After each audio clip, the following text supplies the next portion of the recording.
राज्यातल्या 12 जिल्हा परिषदेमध्ये परभणी जिल्हा परिषदेत सुद्धा निवडणूक लागली. 54 जिल्हा परिषदेच्या जागासाठी जे आहे ते येत्या 7 तारखेला मतदान होणार आहे आणि प्रचार आता शेवटच्या टप्प्यामध्ये आलेला आहे. मी सध्या सोनपेठ तालुक्यामध्ये आहे. सोनपेठ तालुक्यामध्ये नरवाडी, उखळी आणि शेळगाव हे महत्त्वाचे 3 सर्कल येतात. त्यामध्ये सगळ्यात हाय व्होल्टेज जी लढत होते ती म्हणजे शेळगावमध्ये. तिथे राजेश विटेकर जे आमदार आहेत राष्ट्रवादी, त्यांचे लहान बंधू श्रीकांत विटेकर हे निवडणुकीच्या रिंगणात आहे आणि त्यांना सर्व पक्षीयांचे जे अपक्ष एक उमेदवार आहे, ज्यांना छुपा पाठिंबा आहे सगळ्या पक्षांचा, त्यांनी आव्हान दिल्याच्या मोठ्या प्रमाणात चर्चा होतात. त्या संदर्भामध्ये बोलण्यासाठी आपल्यासोबत श्रीकांत विटेकर आहेत, जे सुद्धा राष्ट्रवादीचे उमेदवार आहेत. काल त्यांचा जगन्नाथ कोलते जे उमेदवार आहेत अपक्ष, त्यांनी अनेक आरोप केलेत की या भागामध्ये तुम्ही जिल्हा परिषदेला अध्यक्ष होत्या तुमच्या स्वतः आई निर्मलाताई विटेकर, आणि कुठल्याही पद्धतीचा विकास या भागामध्ये झाला नाही असा थेट आरोप केलाय. काल विरोधकांचं काम असतंय आरोप करणं. त्या आरोपाला माझं त्यांना एकच सांगणं आहे की कोण्या गावात विकास झाला नाही ते तुम्ही सांगावं, आणि आम्ही जे आजपर्यंत 5 वर्षाची कामं केलीत ही पूर्ण ही यादी देखील मी तुमच्यासोबत देणार आहे, आणि पूर्ण ही कामे कम्प्लीट आहेत का नाही हे पण आपण पाहावं, आणि त्यानंतर विरोधकांना असे घाणेरडे आमच्यावर आरोप करावे. आज जर पाहायला गेलं शेळगावमध्ये इथं त्या बौद्ध समाजाचा जो विषय होता तो आम्ही त्यांचा विषय ह्या 5 वर्षाच्या मध्येच 2 वर्षाखालीच मार्गी लावल्या. 5 वर्षात आम्ही जो जसं निवडून आमच्या आई निर्मलाताई विटेकर ह्या 3,500 मतांनी ह्या सर्कलमधून निवडून आल्या. त्या धर्तीवरच जेवढ्या लोकांनी आम्हाला मतदान इतक्या मोठ्या प्रमाणात केलं, त्याच गतीनं पण आम्ही ह्या सर्व सर्कलमधले आम्ही कामं केलेली आहेत. शेळगावमधले कामं असतील, पुन्हा कानेगावमधले कामं असतील, तिथं देखील आम्ही स्मशानभूमीसाठी, कब्रस्तानसाठी सीसी रोड म्हणजे केलेले आहेत. परत कानेगावमध्ये आरोग्य उपकेंद्राची इमारत देखील कानेगावमध्ये आम्ही बांधलेली. थडी उक्कड गावामध्ये तर परभणी जिल्ह्यात नाही असा धन्वंतरी योगा हॉल आम्ही बांधलाय. तिथं पंचकर्माची देखील सोय होईल. ह्या धर्तीवरती आम्ही आमच्या ह्या शेळगाव जिल्हा परिषद गटात आम्ही काम केलेलं आहे.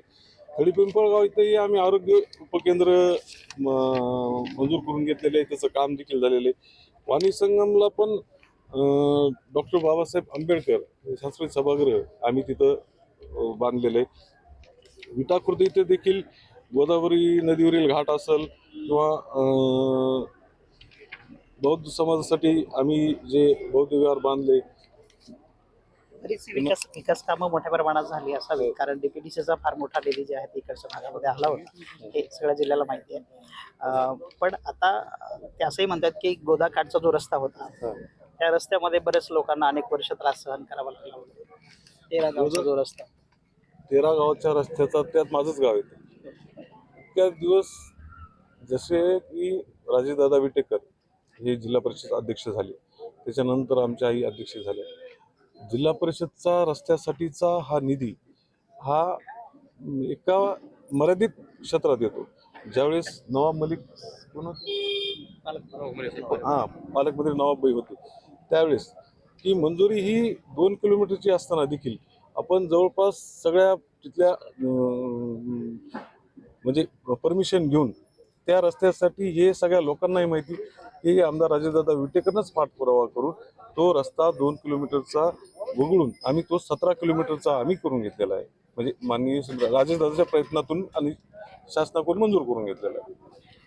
सातत्यानं असं लक्षात येते की सोनपेठ नगरपालिकेची निवडणूक झाली त्यावेळेस अपक्ष उमेदवार दिला गेला आणि सर्व पक्ष एकवटले तुमच्या विरोधामध्ये. आता तीच परिस्थिती म्हणजे तशाच पद्धतीचं इथं सुद्धा दिसतंय. अपक्ष उमेदवार आहेत आणि बाकीच्यांचा पाठिंबा आहे छुपा. असं का होतं म्हणजे सातत्यानं तुमच्या बरोबर? सोनपेठच्या जनतेनं आम्हाला खरं बघायला गेलं तर तेवढं काही नाकारलेलं नाही. आमचे तिथं 12 नगरसेवक निवडून आले, आणि आमच्या आताच ज्या स्थायी समिती असू सगळे जे कमिटी आहेत सभापतीपद हे सगळे आमच्या वाटेले आले. उपनगराध्यक्ष पण आमचाच राष्ट्रवादी काँग्रेस पक्षाचा झालेला आहे. त्यामुळं सोनपेठच्या लोकांनी आम्हाला पूर्णतः नाकारला. 150 मताचा पराभव आहे आमचा तो. आणि विकासाचं रथ थोपवण्यासाठी सर्व पक्ष एकवटतात. निश्चितच तसंच म्हणावं लागेल. हे उमद नेतृत्व जो काही आज ह्या पाचवी मतदारसंघासाठी या शेळगाव जिल्हा परिषद सारख्या तालुक्यात 3 आहेत किंवा 17 आमची जिल्हा परिषद सर्कल आहे पाचवी मतदारसंघात. कामाचा जो झपाटा लावलेला आहे आमदार साहेबांना, काम करण्याची त्यांची जी प्रवृत्ती आहे ती कदाचित विरोधकाला त्या गोष्टी पासून म्हणजे आम्हाला आमदार साहेबांना त्या गोष्टीपासून रोखायचं आहे म्हणून ते सर्वजण एकत्र येतात. सत्ताधारी असलेली भाजप तुमच्या सोबत आहे महायुतीमध्ये वरती, पण खाली तुमच्या विरोधामध्ये असं जाहीर नाही पण पाठीमागून पाठिंबा असतो त्याचा, असं का बरं? त्याबद्दल काय सांगायचं. इथं काँग्रेसचा उमेदवार जिल्हा परिषदला फॉर्म भरला होता. काँग्रेसच्या उमेदवाराला देखील त्यांनी सगळ्यांनी मिळून फॉर्म वापस काढायला लावले.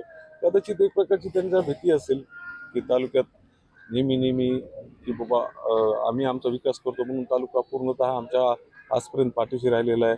प्रत्येक सर्कलमधून आम्ही निवडणूक लढवली. प्रत्येक वेळेस सर्कलमधून आम्हाला चांगल्या मतानं संधी दिली. लोकांचा जिथं आग्रह असतो तिथं आम्ही निवडणूक लढवतो. तुम्हाला लोकांनी का निवडून दिलं पाहिजे? आता कुठली कामं राहिली तुम्हाला असं वाटतंय?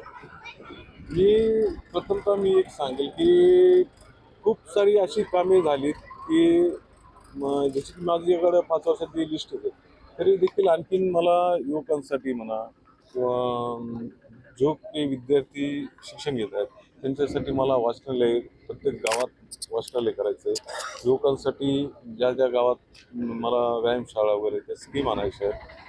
बाकी शेतकऱ्यांसाठी म्हणा आणि या सर्व मतदारांना मी आवाहन करतो की माझ्यासारख्या तरुणांना तुम्ही जर संधी दिली तर मी कदाचित जास्तीत जास्त ह्या मतदारसंघाचा विकास करायचा प्रयत्न करेन. पुन्हा एकदा गुलाल उधळल्याची संधी मतदार देतील असं तुम्हाला विश्वास वाटतो का? या कामाच्या जोरावर नक्कीच आम्हाला गुलाल उधळायची संधी ही शेळगावची जनता देईल.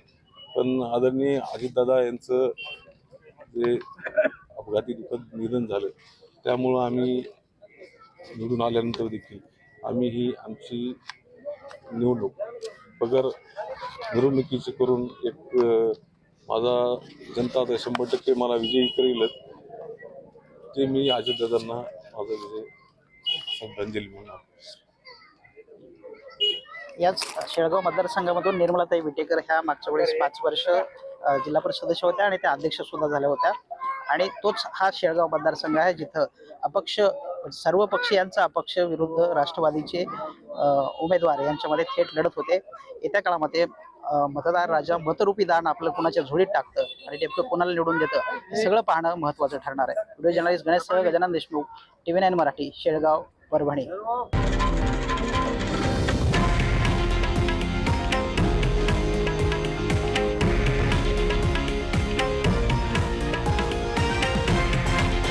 हे आहे देशातील नंबर 1 न्यूज नेटवर्क आणि आपण पाहत आहात TV9 मराठी, एकमेव.